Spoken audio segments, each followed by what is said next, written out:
जज साहब जो वृंदावन वाले थे वो क्यों विरक्त हो गए? पत्नी ने कहा कि अरे भाई चलो, एक एक केवट की गवाही देने के लिए भगवान गवाह बन के चले गए थे कोर्ट में। केवट ने सेठ का रुपया लौटा दिया था। रुपया लेने के बाद भी सेठ ने कोर्ट में केस कर दिया कि इस केवट ने मेरा पैसा नहीं लौटाया। जज साहब ने केवट से पूछा कि तुमने रुपया लौटाया तो वहां पर कौन था? केवट बोला 3 लोग थे। कौन? सेठ जी, मैं और मेरे राम जी थे, मेरे रघुनाथ जी थे वहां पर। जज समझा रघुनाथ जी नाम का कोई आदमी होगा। अगली तारीख पर रघुनाथ जी के आने का गवाही देने के लिए सम्मन भिजवा दिया जज साहब ने। अब कोर्ट का संतरी पहुंचा गांव में, केवट जी गांव में, रघुनाथ जी कहाँ है, रघुनाथ जी कहाँ है? रघुनाथ जी हो तब न मिले। एक आदमी ने कहा देखो रघुनाथ नाम का आदमी तो नहीं है, रघुनाथ जी का मंदिर एक है जहां केवट रहता है। मंदिर के बाहर पुजारी जी बैठे थे। संतरी ने पूछा कि रघुनाथ यहीं रहता है क्या? पुजारी जी बोले हाँ भीतर रहते हैं। ये पकड़ो, उसके नाम का सम्मान है, इतने तारीख को गवाही देने पहुंचेगा कोर्ट में। अब पंडित जी सोचे जब भगवान गवाह बनने के लिए तैयारे हो गए हैं तो हम कौन होते हैं बीच में रोकने वाले।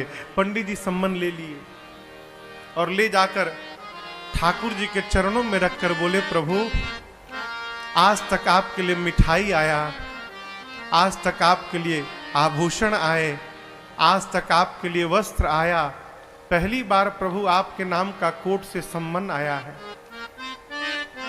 और बहुत विश्वास करके उस केवट ने जज के सामने आपका नाम लिया होगा प्रभु, उसका विश्वास टूटने मत दीजिएगा। जिस दिन तारीख थी ना उस दिन पंडित जी सबसे सुंदर कपड़ा ठाकुर जी को पहनाए। क्यों? आज ठाकुर जी कोर्ट में पहुंचेंगे तो भगवान सुंदर लगने चाहिए। भगवान फटा पुराना कपड़ा पहने, लाठी पकड़े, बूढ़ा स्वरूप बना के हाथ ऊपर करके हम ही रघुनाथ है पहुंच गए। और ऐसी गवाही दिए कि पहली हियरिंग में ही केस समाप्त। सेठ को सजा हो गई, केस तो समाप्त हो गया, लेकिन जज साहब डिस्टर्ब हो गए। सोचने लगे भाई आज तक तो ऐसा कोई गवाह आया ही नहीं जो एक ही बार में केस को ही समाप्त कर दे। कोर्ट से निकल के अपने चेंबर में गए, केवट को बुलाकर बिठाए। बोले ये बताओ कहां रहते हो तुम? रघुनाथ जी के मंदिर में मैं रहता हूं। तो जज साहब बोले कि जो रघुनाथ आए थे? बोले जी जी। तो उनको लगा कि वो मंदिर बनवाए होंगे। तो जज साहब बोले लेकिन तो गरीब लग रहे थे और लग नहीं रहा था कि वो मंदिर बनवाए होंगे। केवट ने कहा प्रभु वो मंदिर बनवाने वाले रघुनाथ जी नहीं थे, मंदिर के भीतर बैठने वाले रघुनाथ जी आए थे। जज की मति हरा गई हो, कांपने लगा। संतरी को बुलाकर बोला सही सही बताना तुमने किसको सम्मन दिया था? बोला सर माफ करिएगा सर, रघुनाथ नाम का आदमी नहीं मिला। रघुनाथ जी का मंदिर था, मंदिर में पुजारी जी को देके चला आया था मैं। तो जो आए थे वही पुजारी। नहीं, पुजारी जी ये नहीं थे, दूसरे थे। जज को पूरी बात समझ में आ गई। घर गया और दरवाजा बंद करके जज साहब रोने लगे। पत्नी ने आकर पूछा क्यों रो रहे हो? पूरी बात बताए। पत्नी ने कहा इसमें रोने की कौन सी बात है? अरे मान लो धोखे में ही दर्शन हुआ, तुम तो भाग्यशाली हो, तुमको दर्शन तो मिला, नाचना चाहिए।